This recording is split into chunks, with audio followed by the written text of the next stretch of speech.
Hey, what's up? Hello, everybody. Welcome to Roll Pod, an Alabama sports podcast from Bama 247. I am staff writer Cody Goodwin, and as always, I'm glad you're here. We've got more good news on today's show. We're going to discuss a little men's basketball after Alabama's big 79-75 win over number 8 ranked Auburn on Wednesday night at Coleman. We're going to have fellow staff writer Mike Rodak in the second half of today's show to talk about that game, what it means moving forward, what it does to the SEC, all sorts of basketball talk there on the back half of the show. But in the first half of today's show, we're going to talk more recruiting with our very own Brett Greenberg. Brett, you seem to be the bearer of good news lately with all these recruiting updates. I feel like some people on our board got really annoyed at us for writing up every single transfer portal departure. And then you just kind of sweep in and make them happy again with each new commitment. And there's two pretty big ones that Alabama landed this week. Yeah, absolutely. I think we talked about it whatever days ago it was. Just kind of been pretty nice to be able to kind of, hey, here's what I'm hearing, it come, to fruition or be truthful a couple hours later. But yeah, it's kind of Alabama fans are feeling nice. I don't know if you noticed, I got a haircut, I shaved. It's kind of the DeBoer era in full swing. But yeah, you mentioned it right there. Certainly some massive news. I mean, I can't overstate how big of news Alabama fans got and Coach DeBoer got last night with, earning that recommitment of Ryan Williams. We've talked about him ad nauseum on this, and most Alabama fans have followed him through, since his sophomore year, but you can't overstate how big of a deal this is for so many different reasons. You look at Ryan Williams, a guy's committed to Alabama for nearly a year. I think it was over a year. And then, Nick Saban retires. It seems like that graphic was ready to go, within seconds he decommits. And it kind of seems like, people you talk to and around, it's like, all right, Auburn, has done a great job. And now with Nick Saban retired, it kind of seems like it was slipping away from Alabama. But, Coach DeBoer, Coach Shepard, get him on campus for an unofficial visit during the week. Was told that went extremely well. Relay that, to our Bama subscribers as well. Got him back on campus that weekend. So that was kind of not a telling sign that this was going to happen, but it was a good sign that, hey, I had this meeting. I'm going to come back and I'm going to take my full official visit.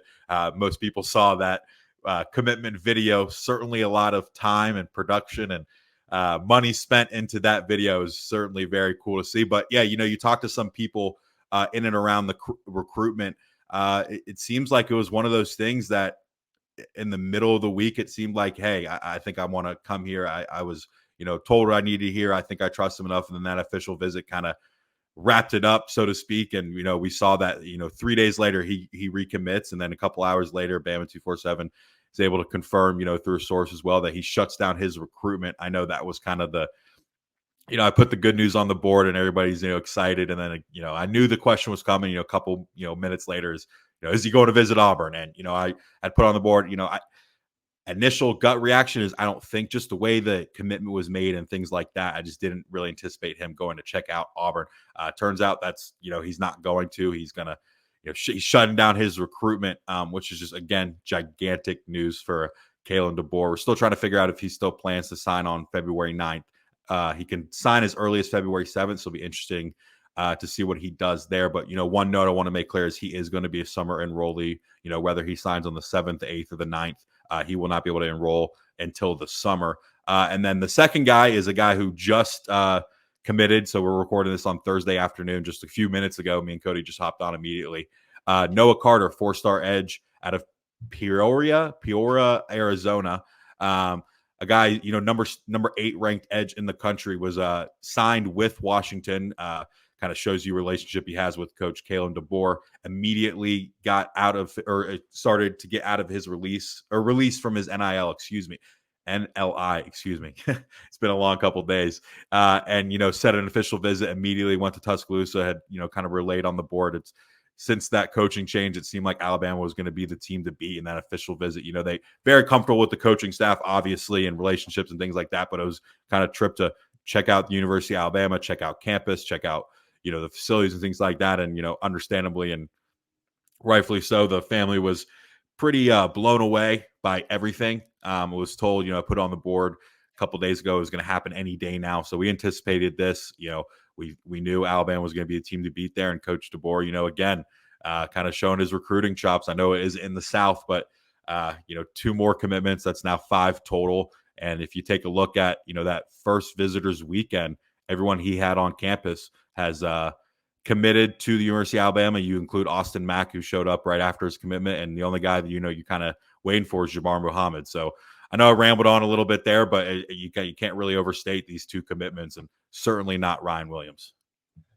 A lot that we're going to get into when it comes to recruiting on today's show. You obviously hit on the Williams and the Noah Carter commitments. I think it was important also to note that, of those initial visitors, everybody so far has committed for Coach Kalen DeBoer. We'll touch on that too, because I think that's kind of interesting that he was able to, of the many big questions about him when he got hired by Alabama was just his recruiting chops, recruiting in the South.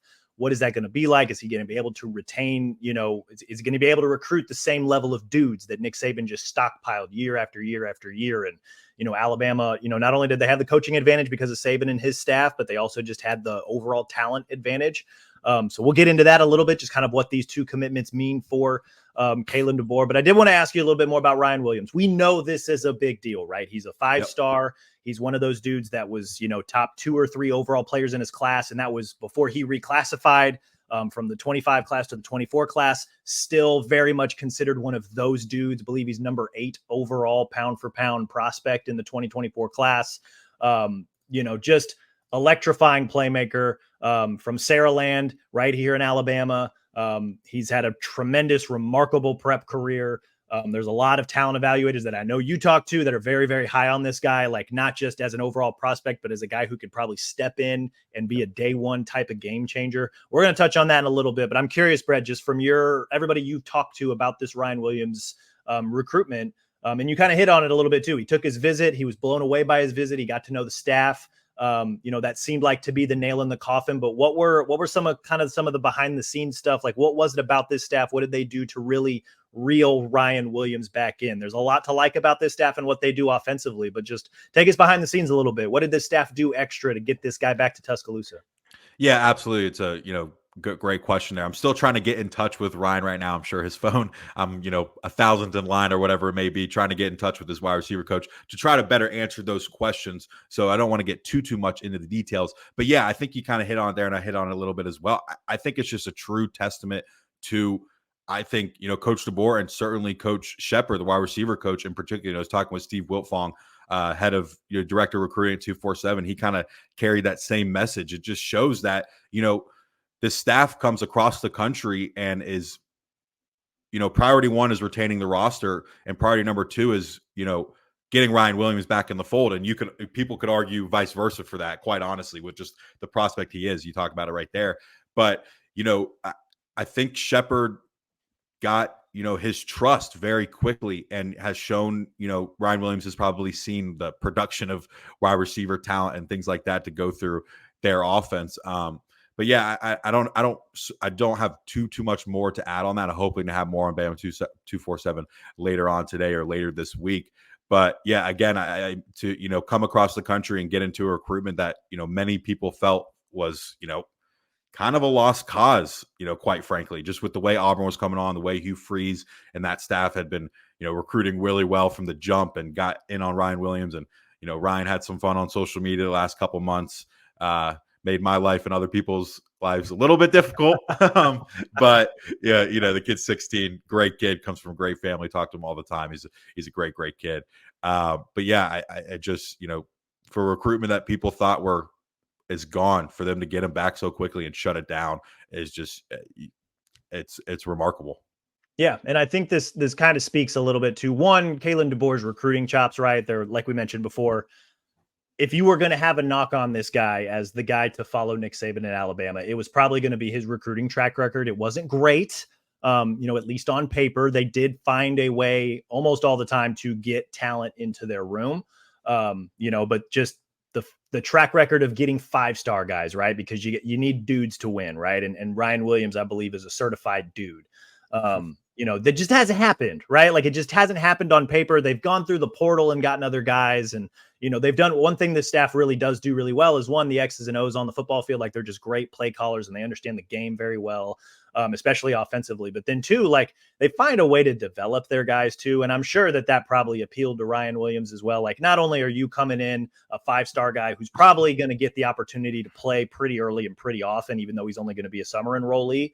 This is a guy that is going to get better. now that he's in this program, right? Jamarcus Shepard has done really, really well at Washington with Rome Odunze, Jalen Polk, Jalen McMillan, even Jeremy Bernard, so much that Bernard transferred a second time in as many years to go, Michigan State to Washington, spent a year at Washington with those guys, and now he's down here in Tuscaloosa to be with those guys, right? You got an OC like Ryan Grubb, who really great at the X's and O's, and he's going to find a way to get his superstar guys the ball in space. What really intrigues me about this, and I'm kind of curious to see what you think, or maybe what you've heard just from the recruiting side of things. First off, Ryan Williams, not the biggest dude, like 6'1", 170. I'd like to see him maybe get in the weight room and bulk up a little bit. But two, and I wrote about this for Bama 247, just kind of roster analysis. What does Ryan Williams add to the receiver room? He adds a lot of talent, right? Like that's not the obvious. That's the obvious part of this. But two, like with the new regime coming in, with the way that they run their offense, and the fact that Alabama, they kind of replaced, some of their big losses at receiver, right? I mean, Jermaine Burton's headed to the NFL. Isaiah Bond is headed to Texas. Amari Niblack was tight end, but like he was the number 3 pass catching option for Alabama's offense last year. Those 3 guys are gone.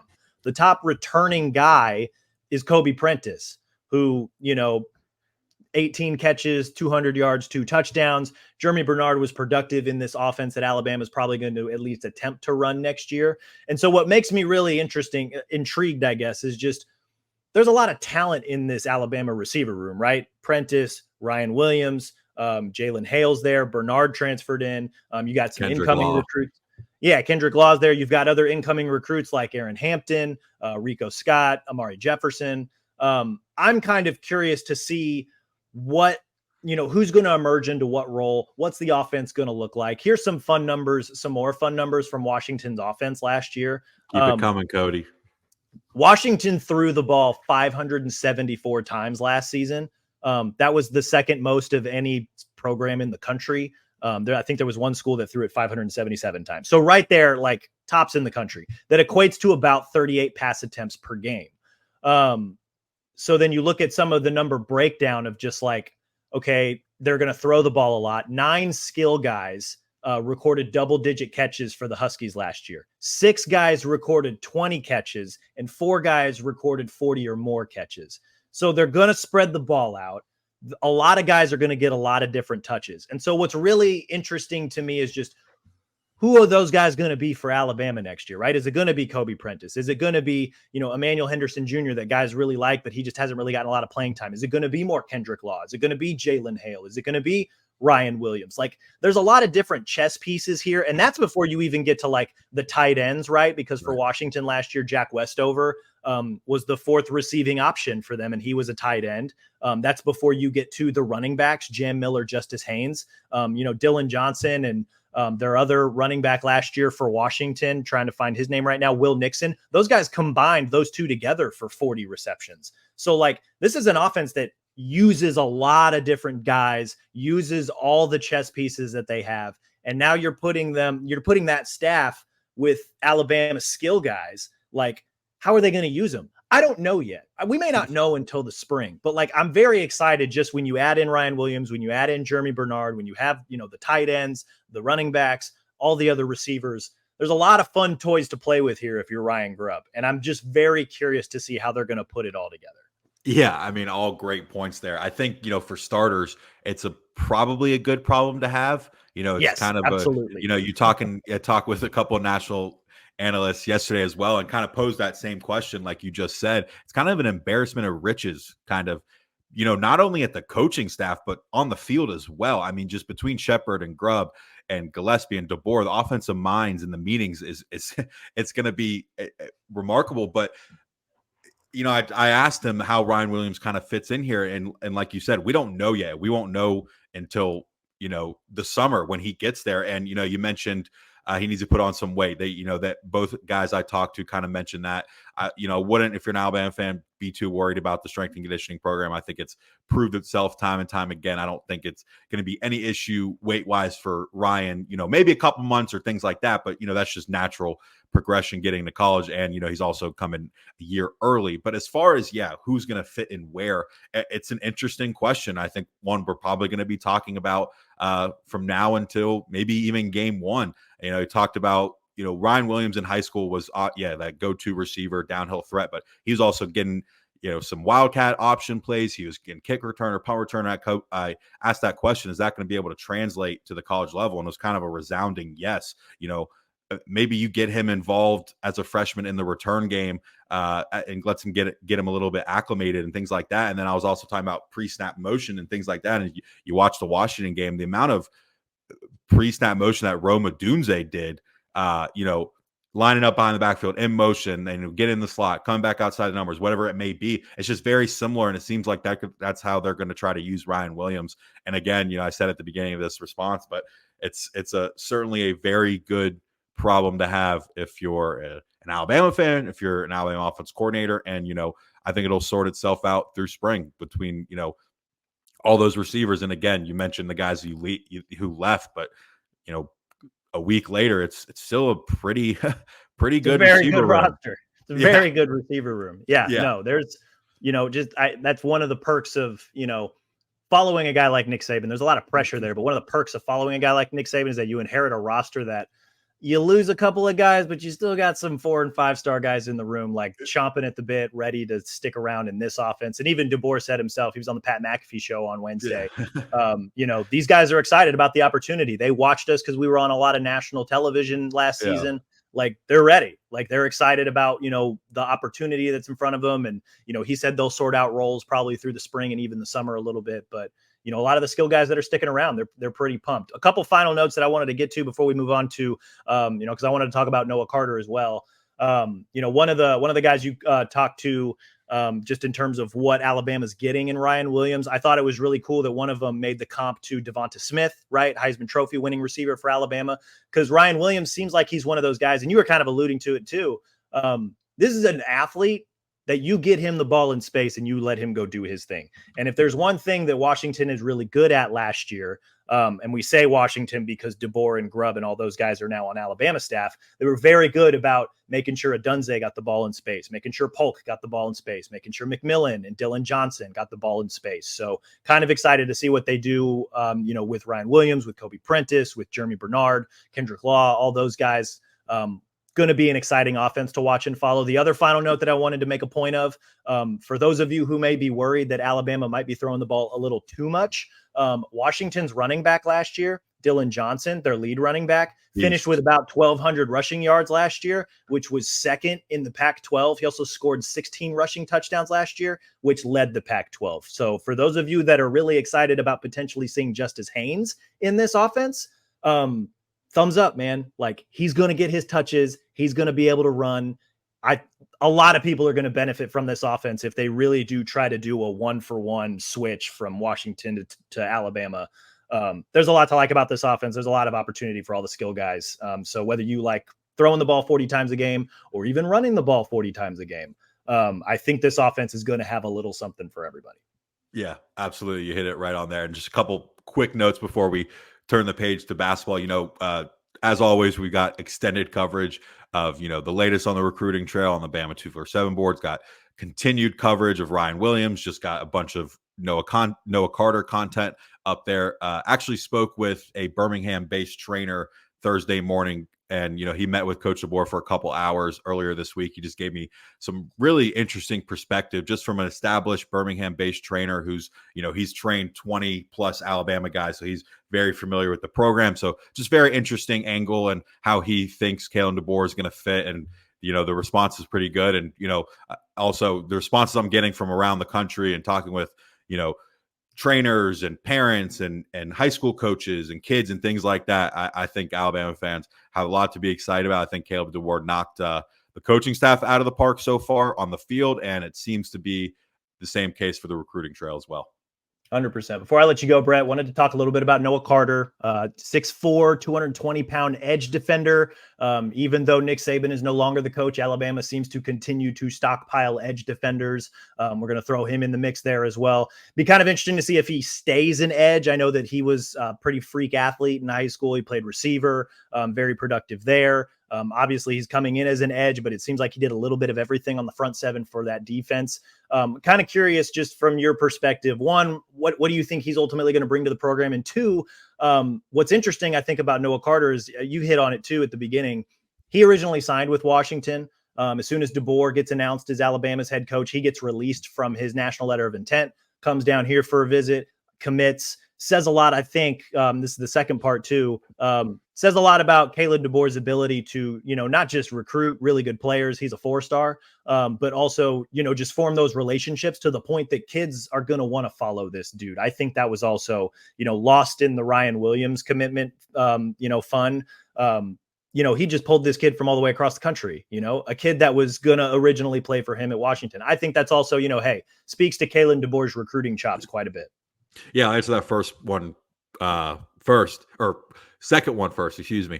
Yeah, I think I kind of sound like a broken record here, but again, everyone you talk to, it carries the same thing. He's a genuine dude. I was talking with that Birmingham trainer today, and he was telling me, he's like, hey, the first thing he said to me was, introduce himself and say, hey, give me your phone, and put the personal phone number in there. He stressed to him that, one thing I found interesting is with, the Nick Saban staff, how they would recruit. And I think I've talked about this before on here, is kind of regionally. So like each coach would have, North Carolina, South Carolina, the Texas, the Midwest, and so on and so forth.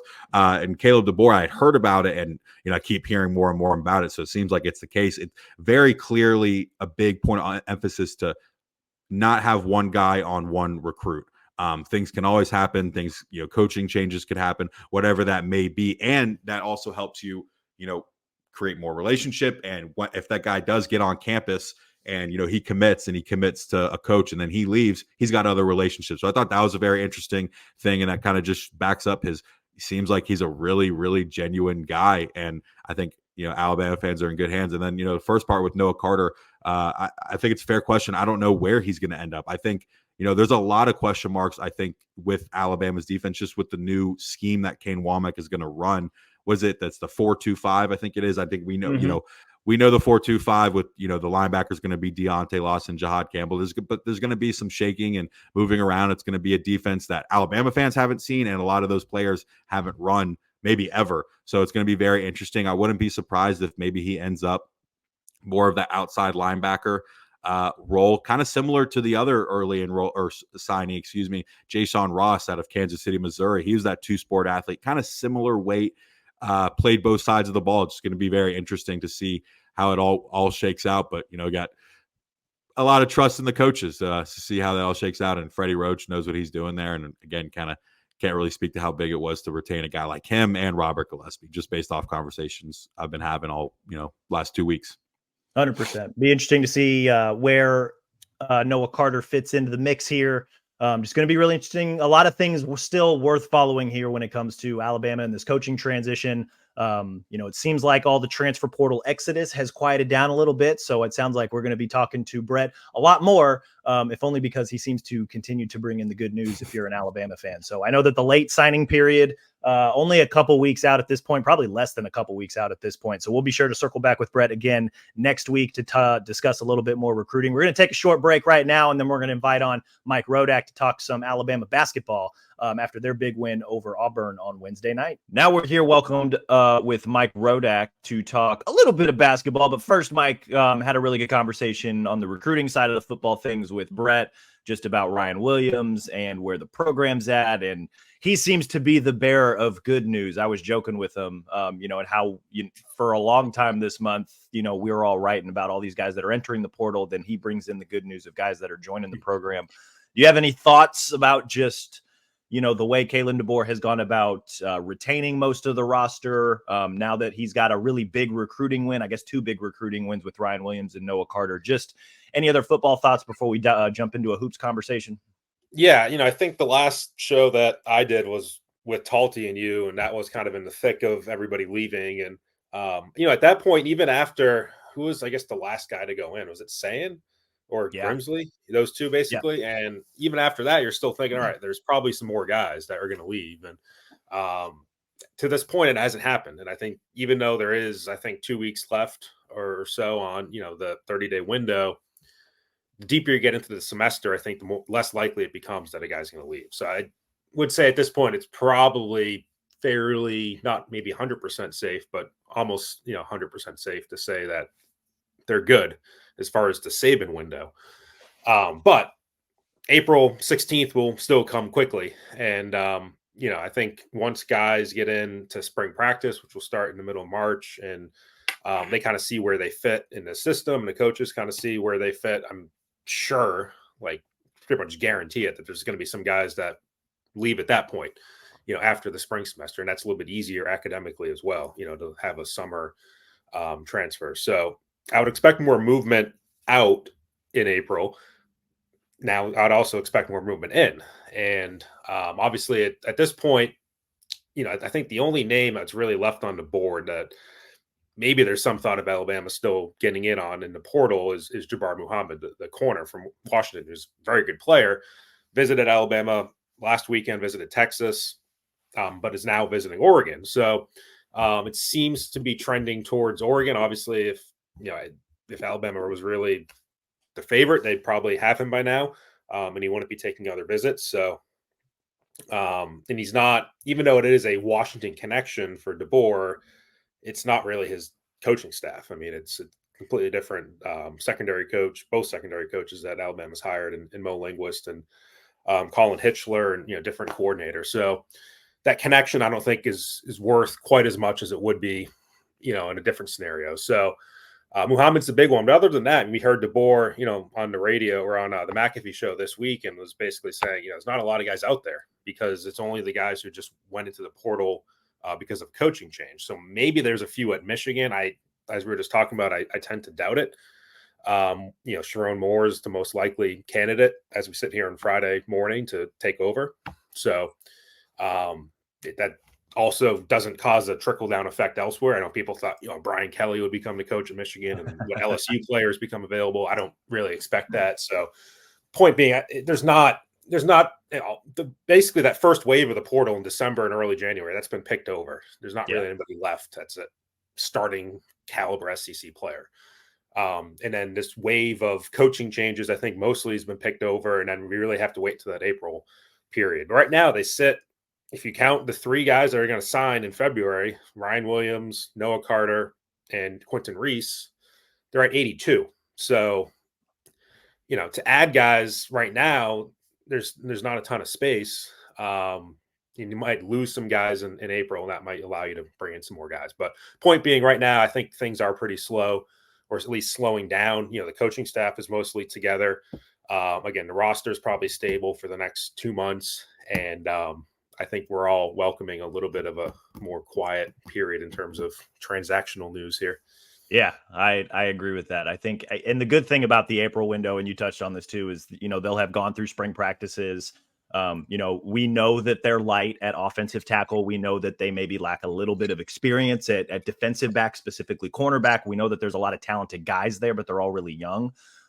So come April, they're going to be looking at those two positions specifically. They're probably going to be looking at some other, players that come available, right? Just to, kind of, hey, like, who's there? Let's take a peek. Let's see what we can do.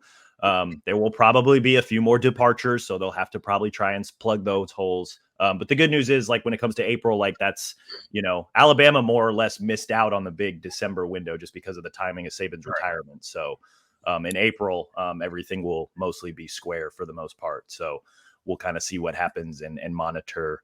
We'll keep an eye on that. I was going to say they've kept Justice Haynes and they've kept Keon Keeley, which I think are the two big ones that we were looking out for in terms of 5-star talents that would command a lot of money on the open market. And to this point, they've kept both, which I think is a pretty big win for DeBoer so far. Yeah, it's a big shout out to Robert Gillespie and Freddie Roach, because the two biggest positions I think you haven't really seen a lot of turnover: running back and defensive line. Mm-hmm. What positions do those guys coach, right? Like, two really key guys on that staff to retain it. So they have a really talented, I think running back room, and then obviously kept all that depth in the defensive line room that's expected to come back too. Plus, I think we just saw, I think it was, yesterday, Thursday evening, Big Tim Keenan basically posted a video. I don't know if that was him or his dad, but they posted a video that made it seem like, hey, he's locked in and ready to return for another year. So that's a really big piece of Alabama's defensive middle. He's done a few. It seems like he did one before Saban left and another one after Saban left. So he's really confirmed that he is back. Tim Keenan is back for another year. That's good news for Alabama's defensive line. More good news for hoops. Alabama men's basketball program, really big win this week. Kind of their one big win so far this season, 79-75 over number 8 Auburn. Going to talk some hoops here on the back end of this podcast. A lot of impressive things about this game on Wednesday, I thought. The crowd, first and foremost. NATO sent out the bat signal and the crowd delivered, especially the student section. But also, Alabama led by 14 at half. 4 players scored in double figures. Mark Sears was Mark Sears. Latrell Wrightsell got the start, scored 14. Grant Nelson, slow first half, ended up with a double-double. Rylan Griffin hit 5 threes. What was kind of the most impressive part about that game on Wednesday, just from your perspective, Mike?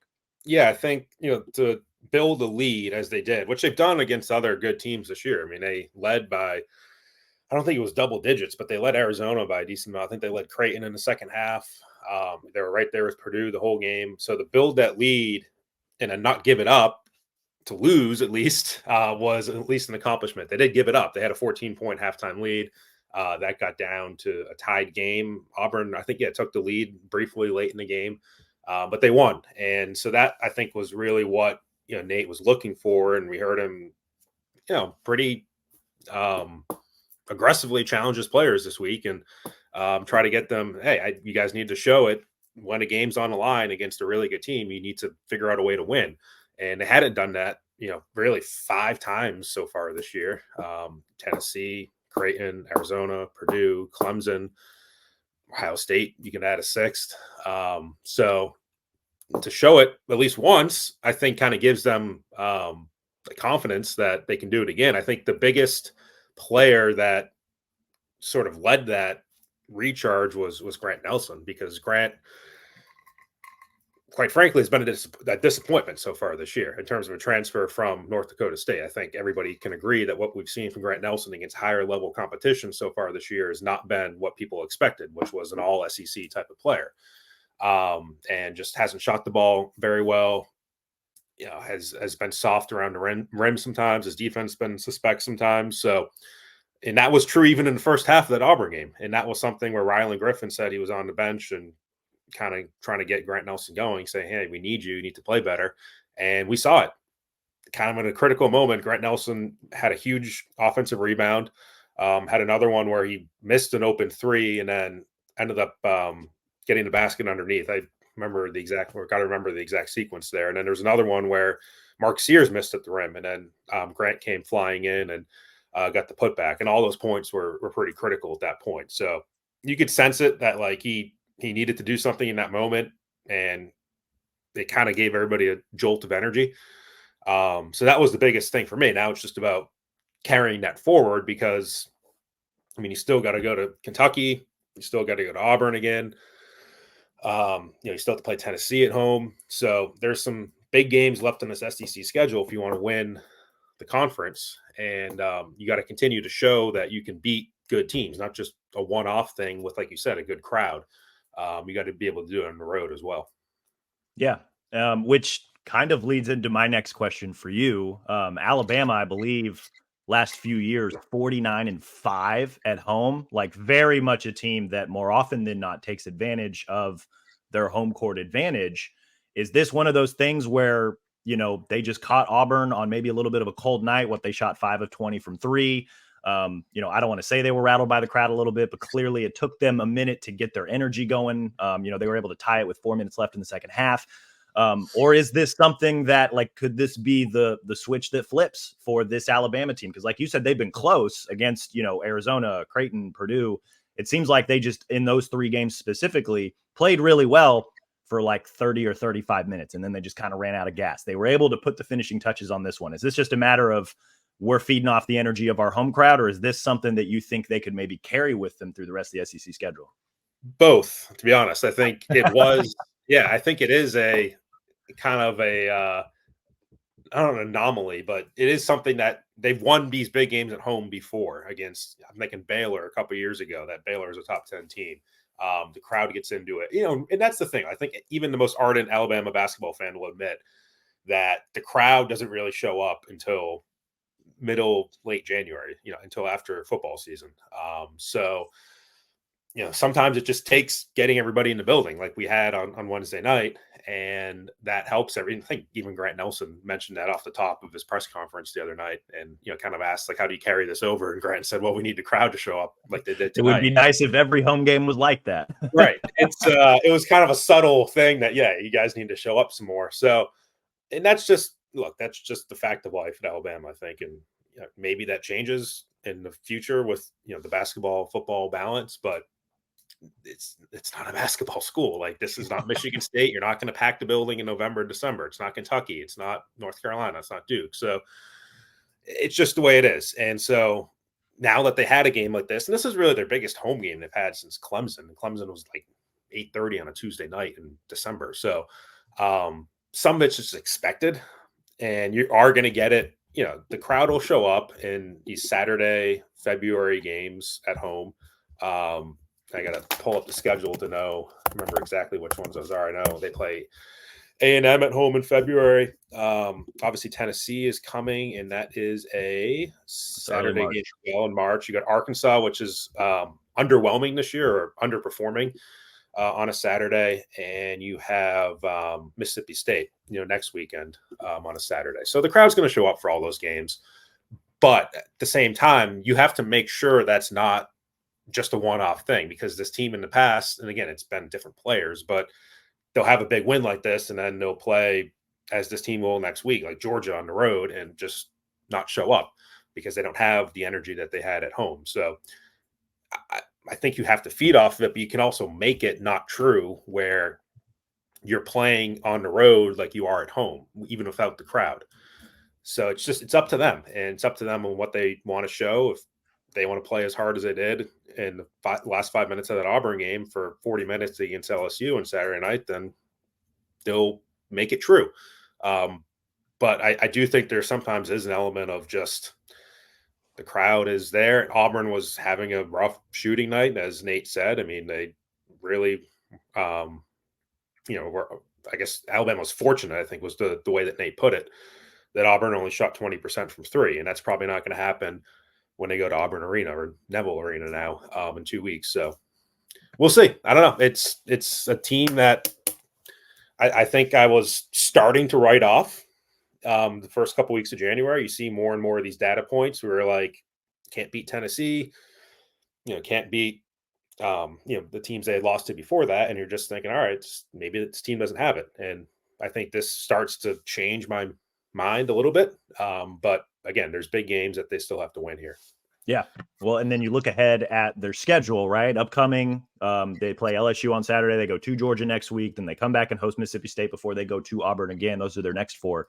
And you also look at the SEC standings. I think that was the other maybe major takeaway from Wednesday night's win.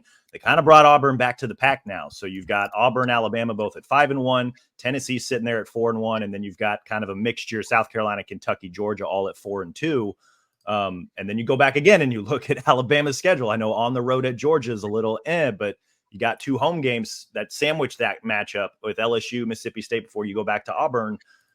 This is a nice little stretch here where I think Alabama could maybe help build their cushion a little bit if they want to keep pace with specifically Auburn, but also Tennessee. And, Kentucky's a very, very good team this season.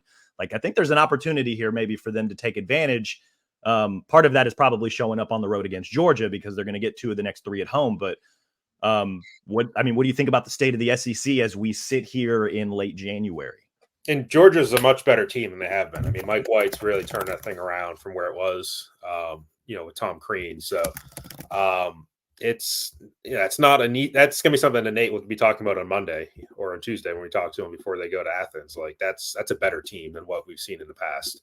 So that's a dangerous game. I mean, obviously going to Auburn might be their toughest SEC game of the year, maybe even counting Kentucky.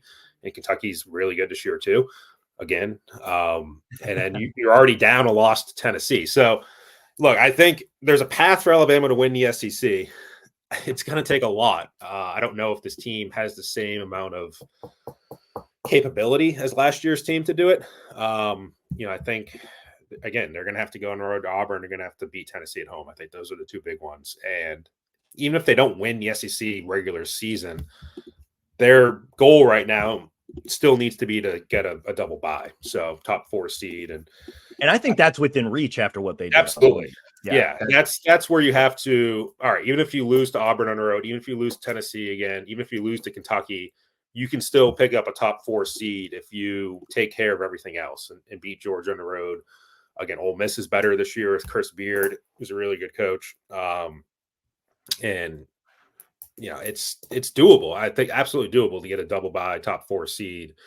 I think it's going to be tougher for them to win the SEC. And the SEC is better in my mind than it was last year. I think Auburn's better, Kentucky's better, Tennessee arguably is better. So there's a little bit more competition up there at the top than there was last year. Texas A&M that probably overachieved a little bit.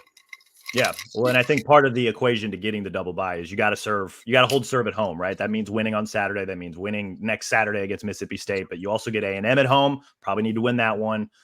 Tennessee, I think, is maybe up in the air just because of how good and dominant they can be, but you may also have to steal a couple on the road. And I'm looking at the matchups at LSU, at Ole Miss. Yep. We'll see what Florida ends up becoming there in early March, but like those, I'm kind of circling as like, okay, like you're going to have to steal probably a few of those.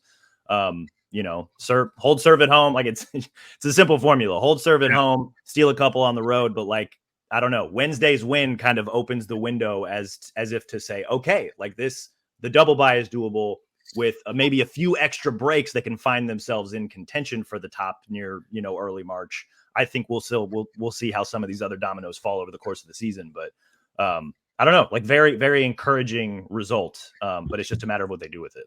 Yeah. And it was a case of a team that a week or two ago was really looking like it was going to be Mark Sears or bust. Like if Mark Sears doesn't score 25 or 30, then, you're not getting anything else. So they got maybe not more scoring from Grant Nelson. I think they got some more plays in the clutch that they needed from him. I think they've gotten a little bit more from Jaron Stevenson. That's another thing that Nate's talked about. The freshman who came in as basically a high school senior. And there's high expectations. I think Nate created some of them himself going into the year, kind of comparing him to Noah Clowney and what he did as a freshman last year. And that has not been the case with Stevenson.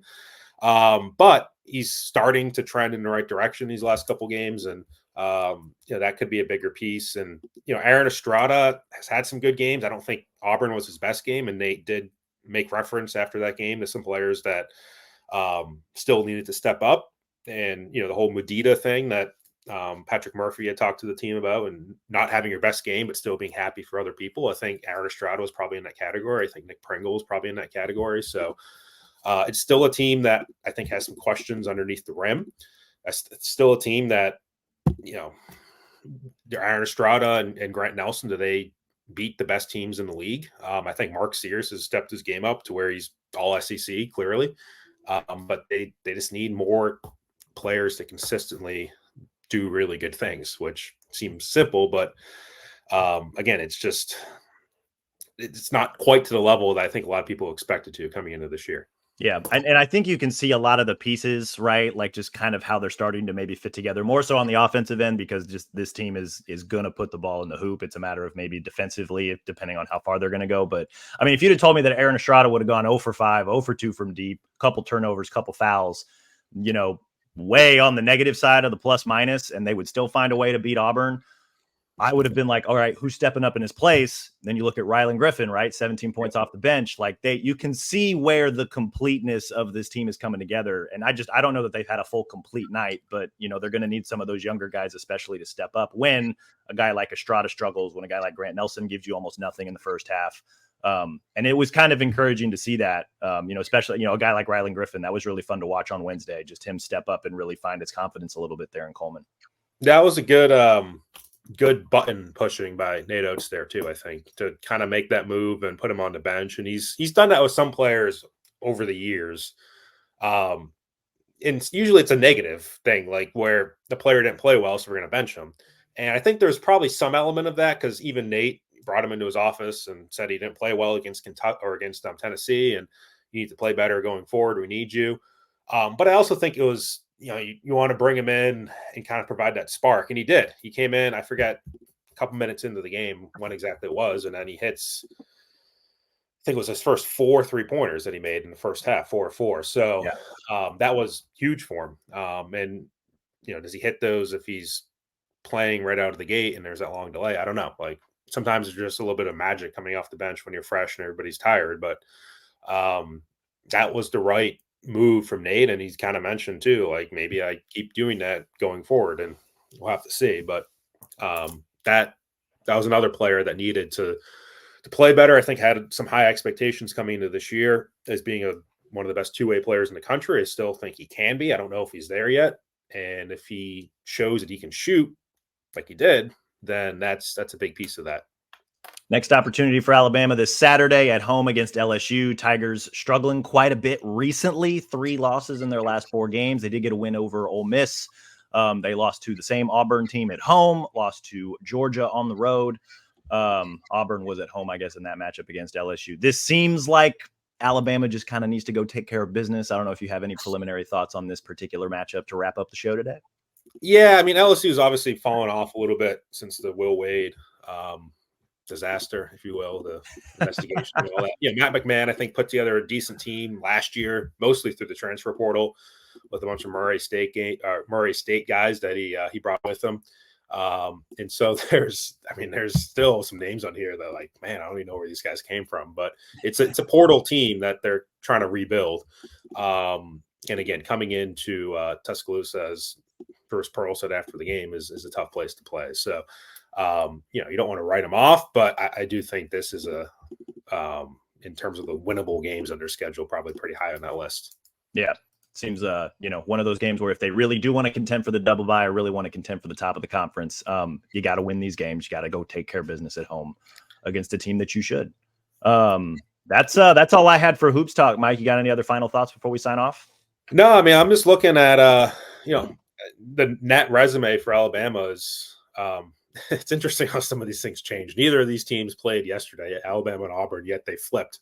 So Alabama was actually ahead of Auburn after Wednesday night's game. And then so Alabama was 7 and Auburn was 8. And then for some reason on Friday morning, it flipped. And now Auburn is 7 and Alabama's 8. So it's funny how some of this works. Alabama's strength of schedule dropped 1 spot from number 3 in the country to number 4, whereas Auburn is number 105. And that's the thing. Auburn, just kind of like last year too, or 2 years ago, hasn't played a lot of good teams or beaten a lot of good teams, at least. And they're still ranked. They're still in the top 10 in the country, whereas Alabama's played some good teams. They've lost to them and they were unranked. So it's going to be interesting to see where the polls are on Monday, assuming Alabama beats LSU. They're definitely going to be ranked. Is Alabama ranked higher than Auburn? Is Alabama in the top 20? They go from unranked to top 20. They go unranked to top 15. Their net ranking is suggestive of being a top 10 team, but it's funny how this works sometimes. I voted in the AP poll the last 2 seasons. I'm not doing it this year, but it's just strange sometimes comparing the numbers of it to the eye test as the polls are. That'll be interesting to monitor. I'm not going to hide it. I'm still learning my way around the college basketball world. Checking KenPom. What does it tell me? What does it mean? I grew up a math guy, so I do appreciate KenPom's work there. There's a lot of math in college basketball. There's no doubt about that. As long as you just tell me what specific numbers mean and maybe how to crunch the numbers a little bit, I'll be fine and I'll figure it out. So I know this much about Alabama. They are going to score the ball, and we'll see what kind of defense it evolves into by March to see how far they could potentially go in the big dance. That's right. Yeah, it's a good team, but again, we'll have to see. Like, I don't know if I'm fully convinced after Wednesday night's game. I don't think Nate Oates is either, just based on what he was saying. So, as the fun part about basketball is you play another game in a couple days, and things just kind of keep moving. You don't have to dwell one way or the other over what's going to happen after one game. Large sample size of data. Mike, we appreciate you always coming on to talk all Alabama sports, but especially hoops today. Alabama back in action on Saturday. I will be in the building providing coverage for Bama 247. But that's all we got on today's show. We'll circle back sometime early next week, talk a little bit more hoops, talk a little bit more football. kind of what we'll see what kind of tectonic plates shift over the weekend. In the meantime, though, be sure to rate and review the show wherever you listen to your podcast, Apple, Stitcher, Spotify, even our Bama 247 YouTube page. Subscribe to Bama 247 and 247 Sports. Believe we're still running a special. I feel like we're always running a special, 60% off VIP membership. Believe it comes out to about $43 for the entire year. You get football coverage. We got spring ball coming up. I'm going to be at the Senior Bowl for a little bit next week. We'll get some potential early NFL draft stuff there. Always keeping an eye on the transfer portal. We'll have more football stuff. We'll have more hoop stuff to talk about. So you guys need to sign up right now. Take advantage of that great deal. You'll get more insight from me, Mike, and our recruiting expert, Brett Greenberg. As always, we appreciate you guys listening, and we will talk to you all again soon.